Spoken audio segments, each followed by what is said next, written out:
بسم اللہ الرحمن الرحیم۔ اللہ کے نام سے شروع جو بڑا مہربان نہایت رحم کرنے والا ہے۔ شاہ شمس تبریز رحمۃ اللہ علیہ مولانا جلال الدین رومی کے پیر و مرشد تھے۔ یہ ان دنوں کا واقعہ ہے جب مولانا رومی شاہ شمس سے واقف کار نہ تھے۔ ایک دن شاہ شمس تبریز مولانا رومی کے مکتب جا پہنچے۔ وہاں پہ مولانا رومی ایک تالاب کے کنارے بیٹھے کچھ کتابوں کا مطالعہ کر رہے تھے۔ علم کی اس محفل میں وہ اپنے طلبہ کو علم، حکمت و دانش کے موتی بانٹ رہے تھے۔ اچانک شاہ شمس تبریز اپنی فقیرانہ حالت میں مجلس میں داخل ہوئے تو کسی نے ان پہ اتنی توجہ نہ دی۔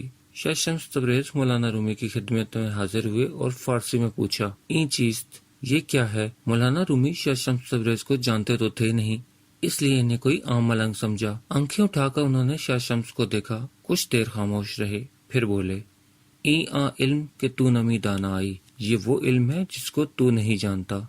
یہ کہہ کر مولانا رومی اندر چلے گئے۔ شاہ شمس یہ جواب سن کے چپ ہو رہے۔ تھوڑی دیر انتظار کیا، پھر حوض کے کنارے پڑی ہوئی علم و حکمت، فلسفہ و دانائی کی پیش قیمت اور مولانا رومی کی زندگی بھر کی محنت سے لکھی ہوئی کتابوں کو اٹھا کے حوض میں پھینک دیا۔ تھوڑی دیر بعد جب مولانا رومی واپس آئے تو اپنی نادر و نایاب کتابیں غائب پائیں۔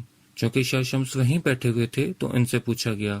شاہ شمس نے مکتب کے پانی کے تالاب کی طرف اشارہ کر کے کہا، میں نے ان کو اس میں ڈال دیا ہے۔ یہ سن کے مولانا رومی حیران و پریشان رہ گئے، جیسے کاٹو تو بدن سے خون نہ نکلے۔ اتنی قیمتی کتابوں کے ضائع ہونے کا احساس ان کو مارے جا رہا تھا۔ یہ وہ وقت تھا جب کتابیں کچی سیاہی سے ہاتھوں سے لکھی جاتی تھی، پانی میں ڈالنے سے ان کی سب سیاہی دھل جاتی تھی۔ مولانا رومی شاہ شمس سے دکھ زدہ لہجے میں بولے، میرے اتنے قیمتی نسخے ضائع کر دیے۔ شاہ شمس ان کی حالت دیکھ کر مسکرائے اور بولے، اتنے کیوں گھبرائے ہو، ابھی نکال دیتا ہوں۔ یہ کہہ کر شاہ شمس اٹھے اور تالاب سے ساری کتابیں نکال کے مولانا رومی کے آگے ڈھیر کر دیں۔ یہ دیکھ کر مولانا رومی کی حیرت کی انتہا نہ رہی کہ سب کتابیں بالکل خشک تھیں۔ مولانا رومی چلا اٹھے، ای چیز یہ کیا ہے؟ شاہ شمس نے جواب دیا، ای آ علم است کہ تو نمی دانائی، یہ وہ علم ہے جس کو تو نہیں جانتا۔ یہ کہہ کر شاہ شمس چل پڑے۔ ادھر مولانا رومی کے اندر کی دنیا ہی الٹ پلٹ ہو چکی تھی۔ اپنی دستار پھینک کر شاہ شمس کے پیچھے بھاگے اور جا کے ان کے پاؤں میں گر پڑے کہ خدا کے لیے مجھے معاف کر دیجئے اور مجھے اپنے قدموں میں جگہ دے دیجئے۔ شاہ شمس نے انہیں اٹھا کے اپنے سینے سے لگایا اور کہا، میں تو خود ایک عرصے سے تیری تلاش میں تھا۔ مولانا روم پھر رومی ہو گئے، منطق و فلسفہ کے استاد نہ رہے، عشق و محبت اور تصوف کے وہ قلندر بن گئے جن کے اقوال آج بھی دل کی آنکھوں سے پڑھے اور دل کی گہرائیوں سے سنے جاتے ہیں۔ آئیے آپ کو ان کے چند اقوال سے بہرور فرماتے ہیں۔ مولانا رومی فرماتے ہیں، اپنی آواز کے بجائے اپنے دلائل کو بلند کرو،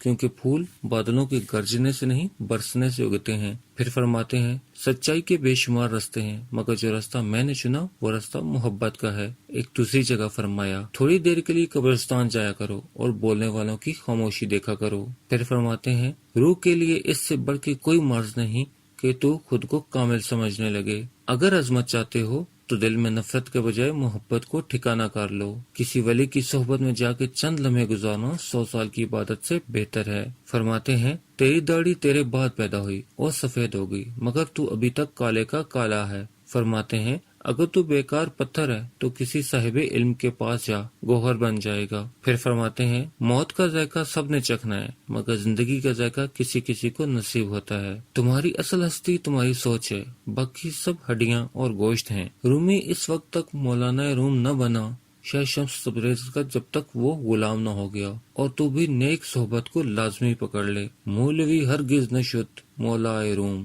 تا غلام شمس تبریزی نہ شد۔ دعا کرتے ہیں اللہ تعالیٰ ان بزرگان دین کے صدقے سے ہمیں حق کی راہ پہ چلنے کی توفیق عطا فرمائے اور ہمارا خاتمہ بالایمان فرمائے، آمین ثم آمین۔ آپ کو ہماری یہ ویڈیو کیسی لگی؟ اپنی قیمتی رائے سے ضرور آگاہ کیجیے گا۔ اگر ویڈیو پسند آئے تو اسے لائک ضرور کر دیں اور اپنے دوستوں سے بھی شیئر کریں۔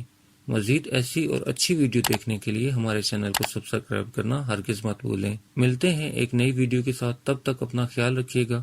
اللہ تعالیٰ آپ کو آسانیاں دے اور آسانیاں بانٹنے کی توفیق بھی۔ اللہ حافظ۔